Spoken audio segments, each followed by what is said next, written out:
पंचायतें सब नई बन गई हैं, जिला पंचायत समितियां, जिला परिषदें, जिनके चेयरमैन के, वाइस चेयरमैन के इनके चुनाव भी प्राय 70% 75% पूरे हुए हैं और एक 20-25% है। मुझे लगता है कि एक सप्ताह भर में ये सब पूरे हो जाएंगे।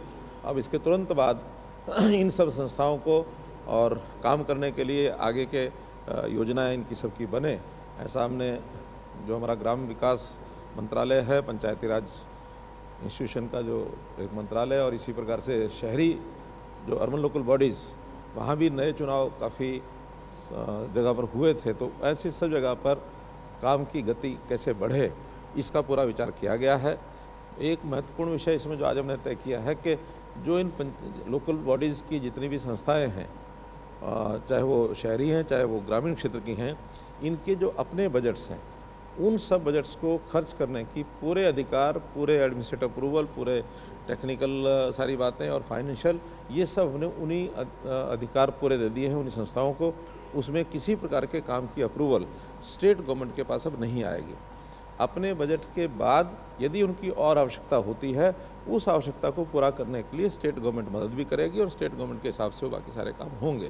तो एक बहुत बड़ा निर्णय आज ये हमारा विकेंद्रीकरण के नाते से हमने लिया है, जिसके कारण से हमारी चाहे पंचायतें हैं, पंचायत समितियां, जिला परिषदें अथवा नगर पालिका, नगर परिषद, नगर निगम, इन सब लोगों को एक काम करने पर अपनी सुविधा हो जाएगी। जो समय ज़्यादा लगता था फाइल को यहाँ से वहाँ और वहाँ से यहाँ आने जाने में, वो समय भी हमने काफ़ी कम कर दिया है। छोटे टेंडर जो हैं, बजाय जो 21 दिन में टेंडरिंग होकर के काम अलॉट किए जाए, उसको 7 दिन के अंदर और कैसे उन कामों को अलॉट किया जाए ताकि काम समय से पूर्व हो सके। और इसी प्रकार चूँकि ये वर्ष इसके मात्र 2.5 महीने 3 महीने ही बचे हैं, तो इस 2.5-3 महीने का जो बजट है हमारे पास, जो उपलब्ध बजट था, उस पूरे के पूरे बजट को 1100 करोड़ रुपये लगभग वो पंचायतों के और पंचायत समिति और जिला परिषद, उनके अकाउंट में अगले 3-4 दिन में ट्रांसफ़र कर दिया जाएगा ताकि जल्दी से उसको अपने अपने गांव के हिसाब से वो काम करा सके। इसमें विधायक सभी जा कर के पंचायतों के साथ बैठ कर के और उन कामों को कराने के लिए गति कैसे बढ़ाई जाए, इसके ऊपर सबको कहा गया कि जा कर के काम कराएं। चिरायु योजना का क्या फीडबैक विधायक बता रहे हैं सब लोगों को, किस तरह से और ज़्यादा उस बारे में लाभ मिल सके, इसको लेकर विधायक काम करें, इसमें कोई चर्चा हुई? चिरायु योजना की जो बातचीत हुई है उसमें सबका फीडबैक बहुत अच्छा था, सबको लाभ मिला है। और जैसा भी 2 दिन पहले मैंने भी स्वयं लोगों से बातचीत की, उसमें से सब लोग संतुष्ट हैं। एक आंकड़े के अनुसार 1 अक्टूबर के बाद अभी तक जिन लोगों ने इसका लाभ प्राप्त किया है, ऐसे लगभग 11,000 केसेज ऐसे हैं जिन्होंने 5,000 से लेकर के 3.5 लाख रुपए तक का लाभ उनको हुआ है। तो ये सब लोग बड़े प्रसन्न हैं। अभी जनवरी महीने में हमने जो परिवार पहचान पत्र के आधार के ऊपर 1,80,000 रुपये तक के इनकम के परिवारों को BPL में डाल करके जो राशन कार्ड नए बनाए हैं, 12 लाख नए राशन कार्ड बने हैं और लगभग 9 लाख राशन कार्ड ऐसे जो लोग पात्र नहीं थे, इस श्रेणी में नहीं आते थे, ऐसे लोगों का राशन कार्ड कटा भी है। इसमें ये बात ठीक है कि काफ़ी परिवार ऐसे भी हैं जिनको इस बात को लगता है कि हमारी आय तो 1,80 से कम है और हमारा गलत कार्ड गलत कट गया है। उसके लिए हमने ADCs की मीटिंग बुलाई, उनको कहा है कि सबकी शिकायतें ये लेनी चाहिए और जो शिकायत हो उसको 15 दिन के अंदर अंदर सॉल्यूशन करना चाहिए। 31 जनवरी का एक समय रखा है कि जिसके अंदर सब सॉल्यूशन हो। अगर समय पर किसी की शिकायत का सॉल्यूशन नहीं होता तो उनको वो जो पिछली सुविधाएं जो मिल रही थी, जो कटी हैं, उनको बहाल कर दिया जाएगा। जब तक उसका विधिवत निस्तारण नहीं हो जाता तब तक उसकी सुविधाएं चालू रहेंगी।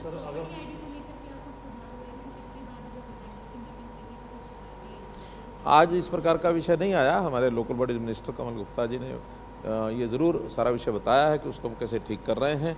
और जो कंपनी थी याशी कंपनी, उसके 3 फेज़ में से 2 फेज़ का जो ऑर्डर है वो कैंसिल कर दिया था।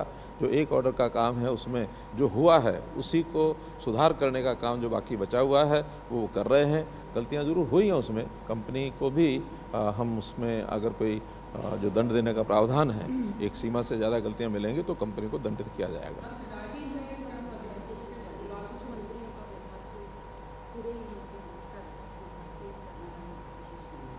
देखिए, जैसे मर्जर किया था विभागों का, वो आप लोगों को पहले भी बताया था कि छोटे छोटे ऐसे विभाग हैं, मंत्री पहले से ही एक चले आ रहे हैं या एडमिनिस्ट्रेटिव सेक्रेटरी भी वही हैं, और बहुत छोटे विभाग जिनको नई सारी परिस्थितियों के हिसाब से जैसे जैसे उसमें सुधार होते जा रहे हैं, तो ऐसे कुछ विभागों को मैंने मर्ज किया है। 12-13 छोटे विभाग उनको मर्ज करके और इन विभागों की संख्या कम की है। तो स्वाभाविक है जब इस प्रकार का परिवर्तन किया जाता है तो कोई छोटा विभाग किसी एक मंत्री से निकल करके बड़े विभाग में दूसरे मंत्री के पास चला जाता है। कहीं 1-2 विभाग ऐसे भी हैं जो प्रायोरिटी के हिसाब से अदल बदले भी हमने किए हैं। एजुकेशन के जैसे 2 विभाग कर दिए हैं, एक स्कूल एजुकेशन, एक हायर एजुकेशन।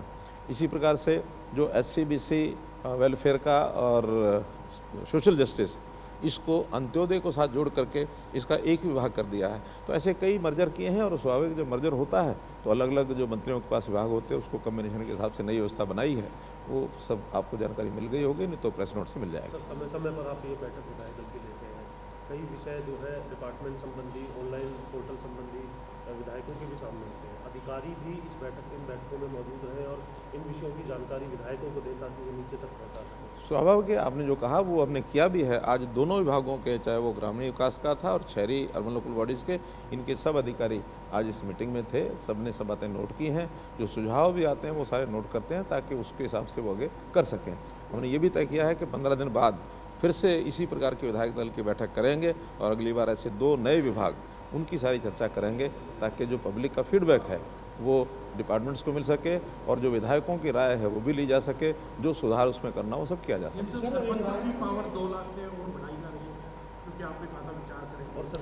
मैंने बताया कि अब सारी पावर, जितना पैसा पंचायत का है वो खर्च करने की पावर उन्हीं को दे दी है, और उसमें एडमिनिस्ट्रेटिव अप्रूवल पहले जैसे स्टेट में आता था, कोई फाइल स्टेट में नहीं आएगी।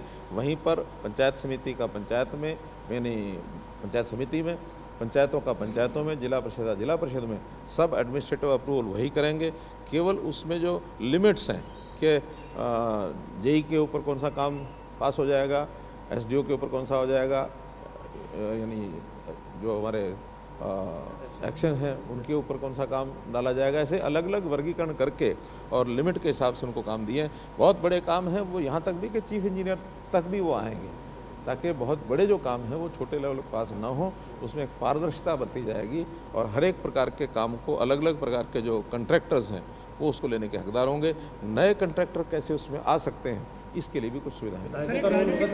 विधायकों का रोल तो राजनीतिक समाज राहुल गांधी की 5 दिन हरियाणा में रही, उन्होंने आज जाते जाते कल ये कहा है कि RSS की टिप्पणी की, ये कहा कि भारतीय जनता पार्टी कौरव है और हम कांग्रेस पांडव हैं, और कौरव पांडव जिस तरीके से लड़े थे, एक उन्होंने इस तरह की टिप्पणी की। आप मानते हैं कि इस तरह की राजनीतिक टिप्पणी?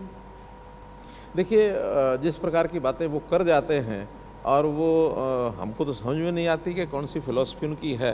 कभी तो वो कह देते हैं कि राहुल गांधी मर गया है और राहुल गांधी को राहुल गांधी ने मार दिया है। कभी वो शिव भक्त बन के बैठ जाते हैं कि कभी किसी ने बम बम भोले का यानी जयकारा लगाया कि नहीं लगाया। कभी वो पुजारियों के ऊपर उखड़ पड़ते हैं।